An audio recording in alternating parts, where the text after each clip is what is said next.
Hello, my name is Dr. Ima Asonye. I am your favorite host on this channel. I am the CEO and inventor of Omenka app.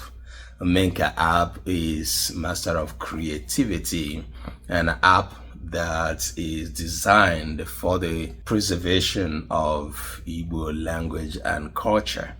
And just like I would say, by extension, the preservation of any other language and culture that would want to identify with the Omenka app. It is a big work, it's a huge work we are doing in providing such a digital platform to provide a future for our languages and culture as we swiftly move into the generative AI world, a world of unknown. Okay, today I welcome you once again to our channel, and I want to please encourage you to like and follow our other Facebook and YouTube channel where we do the work of the preservation, the promotion, the codification of indigenous and local signed languages, especially those used in Africa. That's the work we have been doing for the past 10 plus years ago.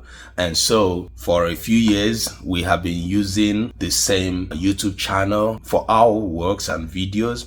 But right now we have a new YouTube channel for our sign language works. So we encourage you to please follow, like our new YouTube channel for indigenous handsome voices. All right. I am also the author of Nature's All, Notes from an African Village Boy, a book that was published a few weeks back, which I introduced to you again in my last video.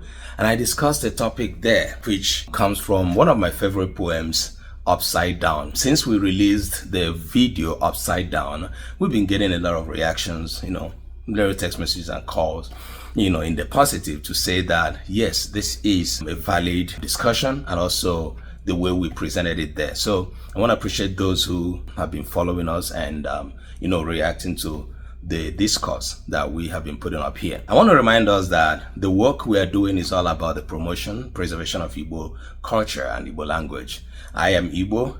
The work we're doing in Indigenous Hands and Voices is open to every other language. The work we're doing on Omenka app is for the preservation of the Igbo race, Igbo identity, Igbo cultural identity. And so please, we are unapologetic. If you feel that your language should be represented the way we are presenting, your culture should be represented, please do something about it. That's a challenge we are throwing out there, right? So in the last video, I discussed the topic Upside Down, the topic disruptions in the society and in our society, in Igbo land, in Nigeria, in Africa, and in the world at large. And so we talked about what happens when things that are not supposed to happen, which, in other ways saying, when abominations begin to happen. So today things are condoned. And you can imagine that even since the release of our last video, a whole lot of other things have been happening in Igbo land, in Nigeria, okay, in Africa at large. So you are following all of these videos. One of the things I'm going to mention is I'm a true Igbo son. I identify with a whole lot of Igbo organizations. Recently, the American Veterans of Igbo Descent released a video where they vehemently spoke a whole lot of things about what is going on with regard to Igbo people, echoing what the director of DSS Nigeria said about Nigerians defending themselves against insurgency, against harassment, and all of those things. The members of AVID spoke a whole lot in that long video, expressing disappointment and as well encouraging their people to go ahead and do not keep quiet in the effect and impact of disruption that is really going on, as it really concerns the Igbo people. So that is, number one thing. People will start speaking out. People will start, agitating, whether you like it or not. And today, significantly, that I'm making this video, you all are aware that Mazi Nnamdi Kanu had his one of his court hearings, and some of us have also heard how it all went. Now, why is it of particular interest to my discussion today. It's also part of the whole disruption, part of the whole upside down disruption, whereby ndị Igbo na-asị nkịta na-ara nshi eze a na-ere ewu, nkịta ara nshi eze ere ewu. It is an abnormality. Do you know what that means? It is a dog in the traditional Igbo culture that eats excrement. But do you know that the teeth of the dog are not browned because they eat excrement? The teeth of the goat, on the other hand, gets brown. So it is an abnormality for a person in the name of a true son of Igbo land, Mazi Nnamdi Kanu, to be highly incarcerated all these years, while people who we are seeing today rampaging the land with guns and ammunitions, disturbing the peace of the land and executing people in a very nefarious way. These people are being protected upside down. When these things happen, and especially when people continue to keep quiet, people keep quiet because if you speak, if you talk, you are getting targeted. Okay. Recently, I heard one prominent Nigerian social advocate, very dark man, has been targeted for a whole lot of reasons for the things he said. He has been given ultimatum for 7 days to apologize for calling out upside down, for calling out disruptions. The impact of upside down is when it is happening. Those who see that it is terrible to keep quiet, they get targeted. It continues because those who are perpetrating these evil, they don't want it to stop. They feel protected by the evil they do. And they want it to continue. And they make sure that whosoever will have the guts to say anything, they will use the powers that be to go after them. As this concerns me, as this concerns my people, as this concerns all of us who come from Nigeria, who are part of that country today, this is very, very highly disturbing upside down. Can't we as a people make a determination, a decision to move away from this? Because whatever is happening to us is something that is being orchestrated by us. My poem discusses it a lot. When we see the divine, we do not want to accord him the divine respect and worship that says, do not do this. We continue in evil, and it will continue upside down. But I also wanted to mention something very significant. It is also very disturbing and concerning for us who are Christians, who still believe in God and go to church every Sunday and have reasons to give money in the name of offering and tithe. It's also very disturbing and concerning to know that our priests in the highest order, our priests so respected today in today's language and in today's world, what we call them our bishops and daddy Jews, are very, very unconcerned about disruptions that are happening in our society. It's concerning. Those that are in bed with God, those that know when God sleeps and wakes up, they come to tell us, the oracles, the angels of the church.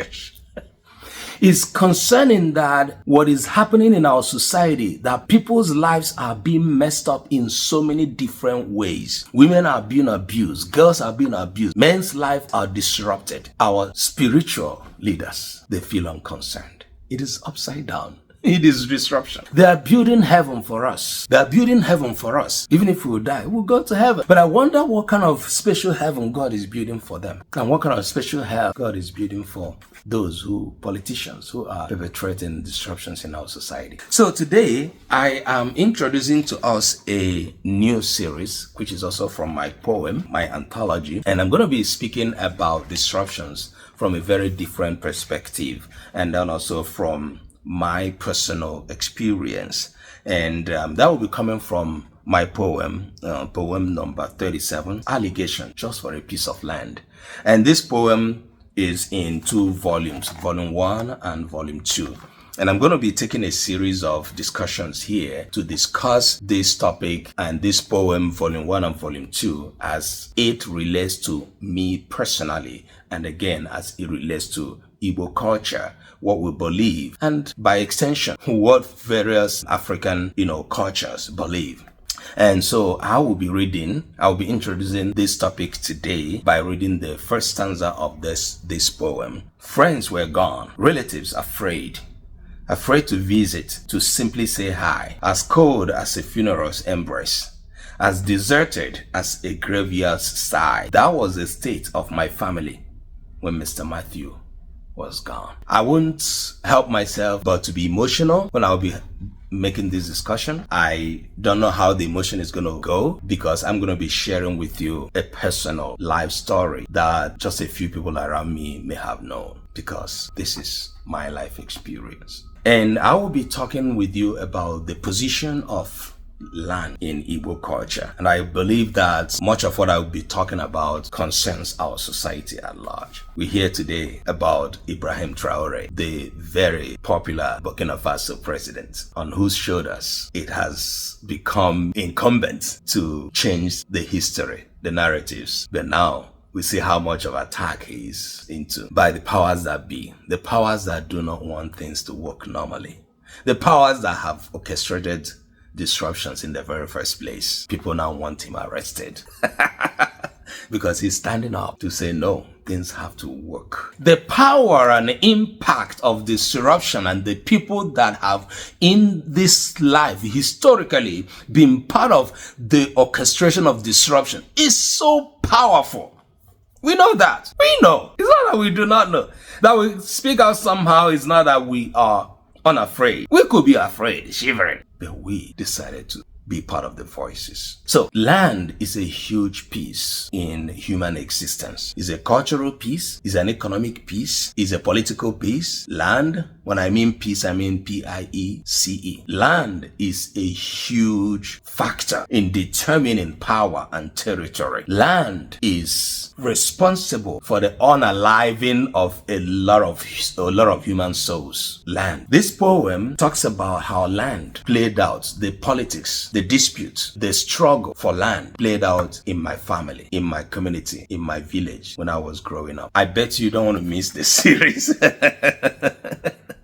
And I would encourage my viewers, those who love what I do, to, if you have an experience to share in the course of this series, to please share with us. Allegation, just for a piece of land, volume 1.